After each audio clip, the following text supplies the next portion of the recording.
Hello दोस्तों, Arjun study point में आप सबका स्वागत है। हम लोगों ने पिछली वीडियो में आहार नाल के तीसरे भाग यानी ग्रास नली के बारे में पढ़ा था। इस वीडियो में हम जो है आमाशय के बारे में पढ़ेंगे। हम लोगों ने आहार नाल के बारे में पढ़ा था कि आहार नाल जो है 5 भागों से मिलकर के बना होता है। पहला भाग होता है हमारा मुख एवं मुख गुहा, जिसे हम बकल कैविटी कहते हैं। फिर दूसरा भाग होता है हमारा ग्रसनी एवं ग्रास नली, जिसे फेरिंग्स कहते हैं और ईसोफेगस कहते हैं। फिर हमारा तीसरा भाग आता है अमाशय, जिसे हम स्टमक कहते हैं। चौथा भाग होता है हमारा छोटी आंत, जिसे स्मॉल इंटेस्टाइन कहेंगे। और पांचवा भाग आता है बड़ी आंत, जिसे लार्ज इंटेस्टाइन। तो हम लोगों ने पिछली वीडियो में बायो के ग्रास नली के बारे में पढ़ा था और अमाशय के बारे में भी थोड़ा सा पढ़ा था, लेकिन आज हम लोग अमाशय के बारे में डिटेल से पढ़ेंगे। तो आइए हम लोग अमाशय के बारे में पढ़ते हैं। तो सबसे पहले हम चित्र बना लेते हैं। तो आइए देखिए, हम लोगों ने आहार नाल का चित्र बना लिया है। हमें पता है इसे हम बकल कैविटी कहते हैं।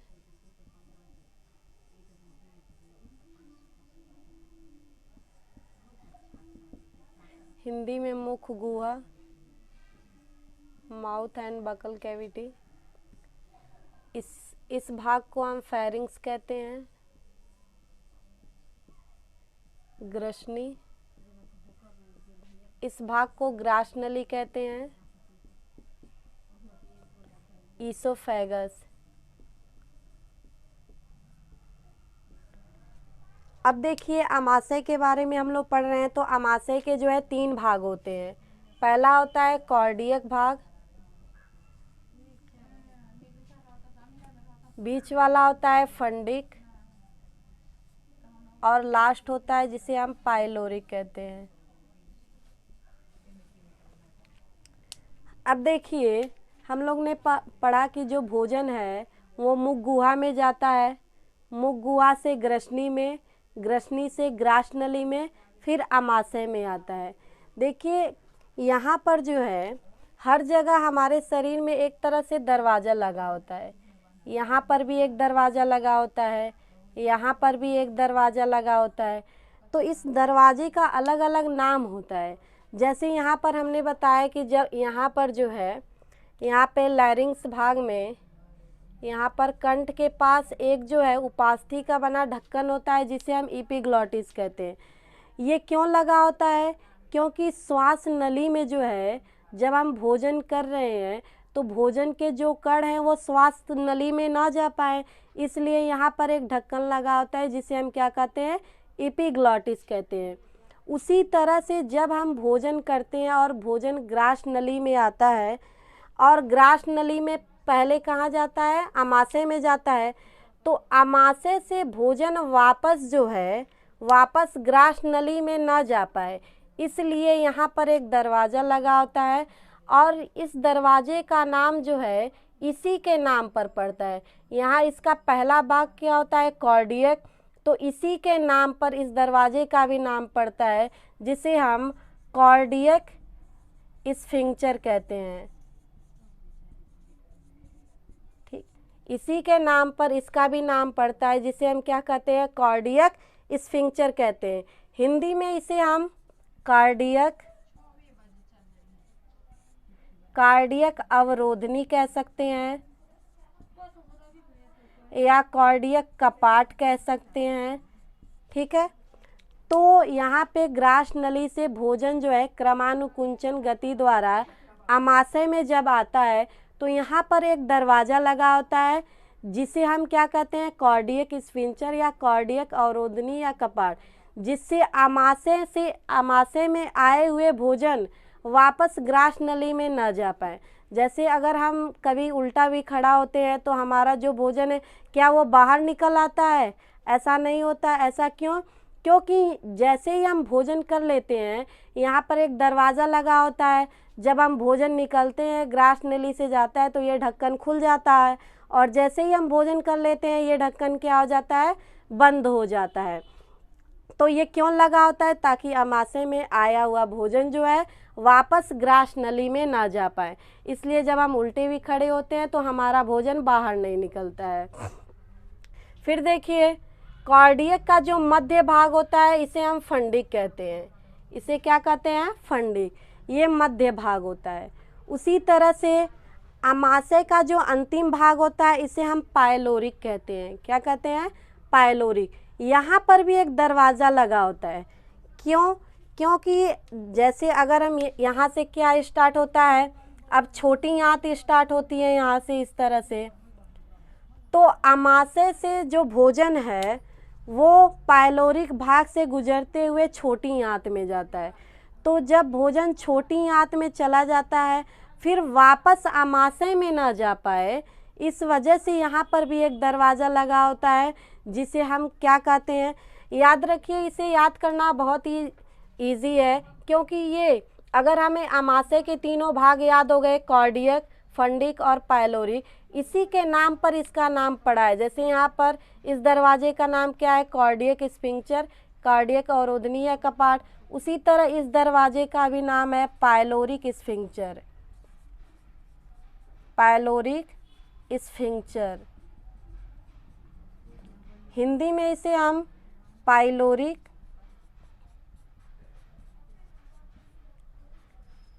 अवरोधनी या कपाट कह सकते हैं। तो बात समझ में आई आप लोगों को? जो आमाशय में भोजन आया है, अब आमाशय से कहाँ जाएगा? क्रमानुकुंचन गति द्वारा छोटी आंत में जाएगा भोजन। तो वापस छोटी आंत से आमाशय में न जा पाए, इसलिए यहाँ पर भी एक दरवाज़ा लगा होता है जिसे हम पायलोरिक स्फिंक्टर कहते हैं, पायलोरिक अवरोधनी या कपाट हिंदी में कह सकते हैं।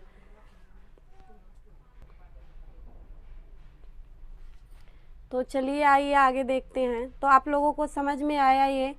इसे हम यानी कि मुख गुहा के द्वारा हम जो है भोजन को ग्रहण करते हैं, फिर उसके बाद ये ग्रसनी में जाता है, फिर ग्रास नली में, फिर आमाशय के कार्डियक भाग में, फिर फंडिक भाग में, फिर पायलोरिक भाग में।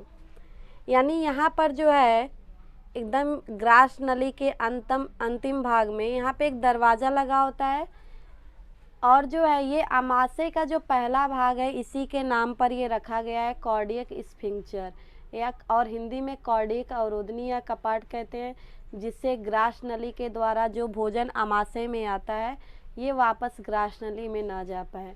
फिर जो है यहाँ पर फंडिक भाग में आता है भोजन, फिर उसके बाद जो है पायलोरिक भाग से होते हुए फिर छोटी आंत में चला जाता है। तो छोटी आंत में आए हुए भोजन जो है वापस जो है आमाशय में ना जा पाएँ, इसलिए यहाँ पर भी एक दरवाज़ा लगा होता है जिसे हम पायलोरिक स्फिंक्टर, पायलोरिक अवरोधनी या कपाट कहते हैं। इसे हम संकोचक भी कह सकते हैं, इसका एक और नाम होता है संकोचक।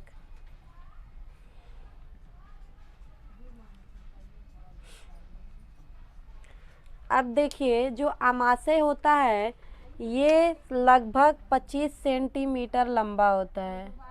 जो आमाशय होता है वो लगभग 25 सेंटीमीटर लंबा होता है।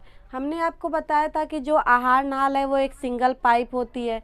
तो सिंगल पाइप का जो सबसे चौड़ा भाग होता है वो होता है आमाशय। सबसे लंबा भाग तो छोटी आंत होती है, लंबी होती है, मगर चौड़ा भाग जो होता है इस तरह से ये नली आती है और इसका जो सबसे चौड़ा भाग होता है वो क्या होता है? आमाशय होता है, आहार नाल का।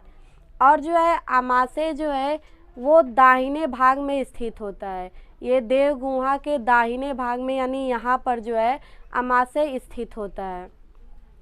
तो इसको भी हम नोट कर सकते हैं आप कि जो आमाशय होता है वो ये जे आकार का होता है और ये देह गुहा के दाहिने भाग में स्थित होता है। अब जो है हम लोग ने आमाशय के बारे में पढ़ लिया कि आमाशय जो है इसके 3 भाग होते हैं। फिर अब हम लोग पढ़ेंगे आमाशय के कार्य।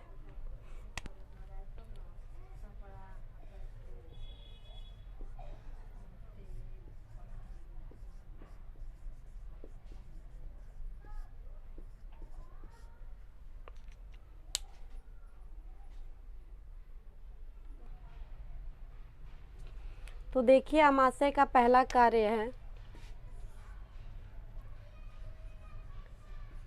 भोजन का संग्रह करना।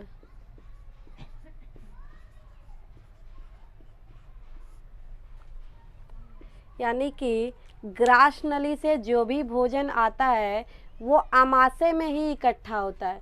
इसलिए इसका पहला कार्य है भोजन का संग्रह करना, भोजन को इकट्ठा करना। अब जो है इसका दूसरा कार्य,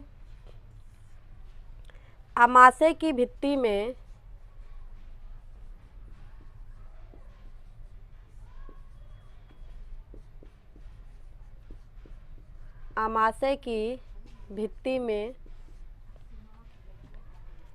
जठर ग्रंथियां पाई जाती हैं।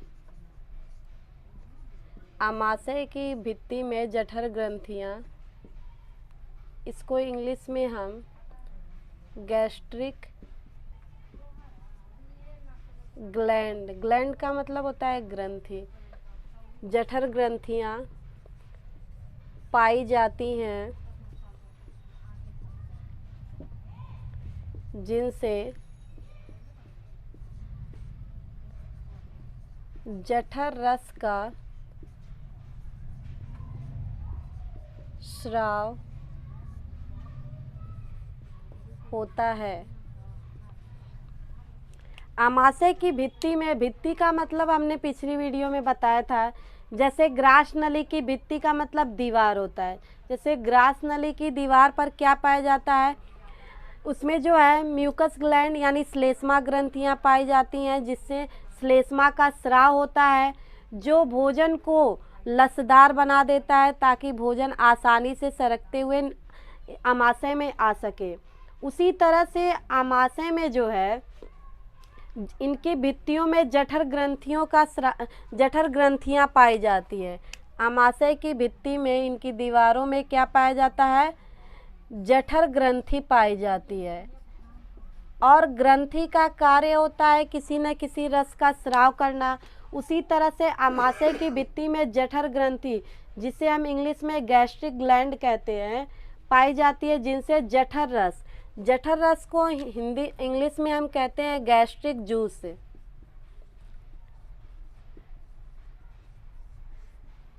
जठर ग्रंथियों से जठर रस का स्राव होता है। इनका कार्य क्या होता है जठर रस का?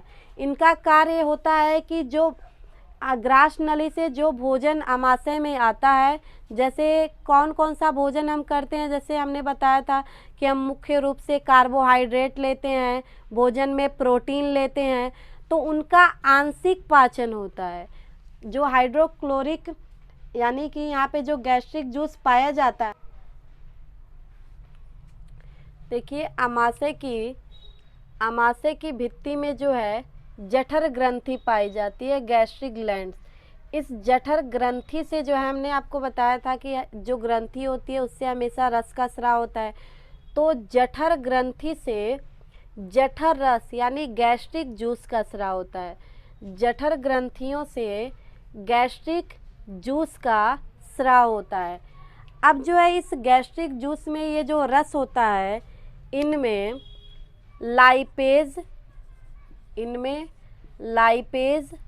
और पेप्सिन,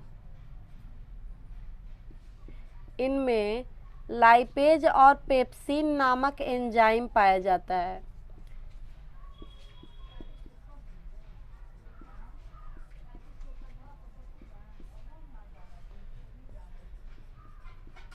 जो जठर रस होता है, जठर ग्रंथियों से जठर रस का स्राव होता है, इनमें जो है लाइपेज पेप्सिन नामक एंजाइम पाया जाता है। इस एंजाइम का कार्य क्या होता है, जो भोजन में हम कार्बोहाइड्रेट और जो प्रोटीन लेते हैं, उस प्रोटीन का आंशिक पाचन होता है। आंशिक पाचन का मतलब कि आमाशय में जो है थोड़ा सा पाचन होता है। जो भोजन हम करते हैं उसमें जो कार्बोहाइड्रेट, प्रोटीन, वसा हम जो भोजन में लेते हैं, उनका आमाशय में जो है किसका, केवल कार्बोहाइड्रेट का और प्रोटीन का आंशिक पाचन होता है, थोड़ा सा पाचन होता है। तो इसे हम लिख लेते हैं, एंजाइम पाया जाता है जो कार्बोहाइड्रेट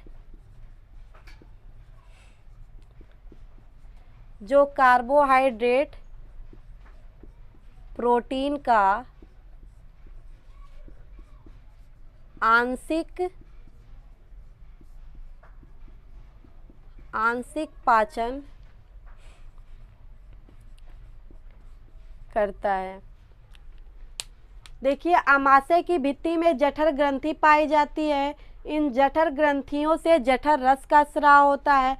इस रस में जो है पेप्सिन और लाइपेज नामक एंजाइम पाया जाता है, जो भोजन में आए हुए कार्बोहाइड्रेट व और प्रोटीन का आंशिक पाचन करता है।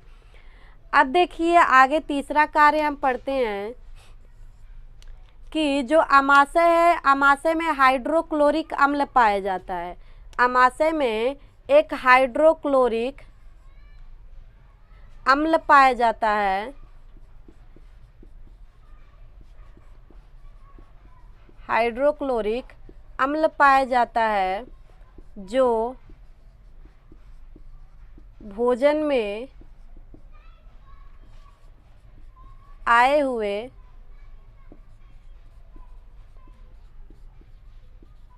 जीवाणुओं, विषाणुओं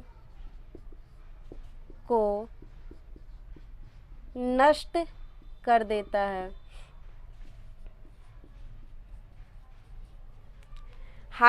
हमारे आमाशय में जो है हाइड्रोक्लोरिक अम्ल पाया जाता है, जो भोजन में आए हुए जीवाणुओं, विषाणुओं को नष्ट कर देता है। हमें पता है कि जब हम भोजन करते हैं तो हमारे जीभ में दोनों ओर जो है टॉन्सिल लगे होते हैं। उस टॉन्सिल का कार्य भी होता है कि जो हमारे भोजन जो है हम मुंह में करते हैं, उनमें जो जीवाणु, विषाणु आते हैं वो टॉन्सिल्स उन्हें मारने का कार्य करता है। मगर उनमें कुछ जीवाणु, विषाणु अगर बच जाते हैं तो वो जो है आमाशय में हाइड्रोक्लोरिक अम्ल पाया जाता है। ये एक ज्वलनशील गैस होती है। ये क्या होता है? एक ज्वलनशील गैस होता है जो भोजन में आए हुए जीवाणुओं और विषाणुओं को नष्ट कर देता है।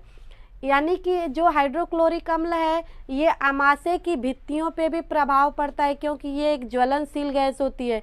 इसलिए आमाशय की भित्तियों में भी लगातार म्यूकस का स्राव होता है, श्लेष्मा का स्राव होता है, जिनसे इनकी जो भित्ति है वो नष्ट ना हो पाए, यानी कि उनको कोई क्षति न पहुंच पाए। जो हाइड्रोक्लोरिक अम्ल होता है ये एक ज्वलनशील गैस होता है। इनको जो है हाइड्रोक्लोरिक अम्ल जो है वो ज्वलनशील गैस होता है, जो आमाशय की भित्तियों को क्षति भी पहुंचा सकता है। इसलिए आमाशय की भित्ति में लगातार म्यूकस का स्राव होता रहता है, श्लेष्मा का स्राव होता है, जिससे जो हाइड्रोक्लोरिक अम्ल होता है, ज्वलनशील जो गैस होती है, वो आमाशय की भित्ति को क्षति नहीं पहुंचा पाती है। तो हम लोग ने तीसरा क्या पढ़ा? हाइड्रोक्लोरिक अम्ल पाया जाता है आमाशय में, जो भोजन में आए हुए जीवाणुओं, विषाणुओं को नष्ट कर देता है। अब अगला कार्य हम पढ़ते हैं, चौथा।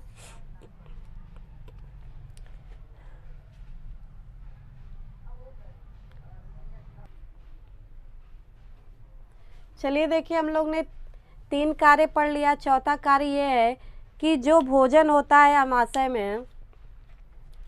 आमाशय में जो भोजन होता है वो जब इन सब से मिल जाता है, यानी कि इन कई अम्ल से, फिर उसके बाद जो एंजाइम होते हैं जैसे पेप्सिन और लाइपेज नामक एंजाइम होता है, इन सब से जब मिल जाता है तो जो भोजन होता है वो लुगदी में रूपांतरित होते जाता है।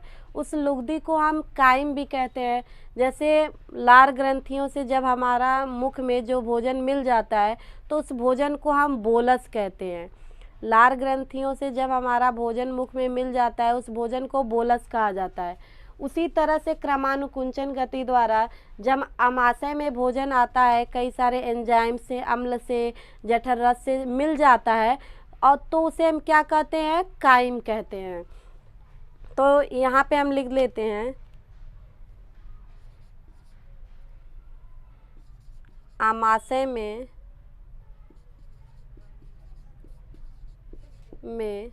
पेशीय क्रमानुकुंचन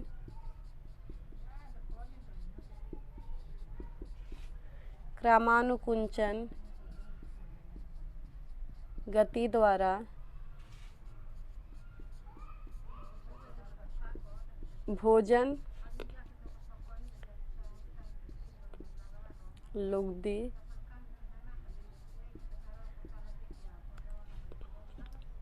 लुगदी में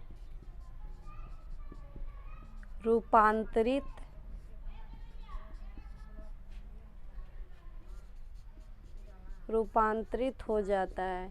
यानी कि आमाशय में पेशीय क्रमानुकुंचन गति द्वारा जो भोजन होता है वो लुगदी में रूपांतरित हो जाता है। अब जो है इस तरह से हमारा आमाशय का कार्य भी खत्म हो गया। अब एक मुख्य इम्पॉर्टेंट बात है कि हमारा जठर ग्रंथियां जो है, यानी कि एक आमाशय में कितनी जठर ग्रंथियां पाई जाती हैं।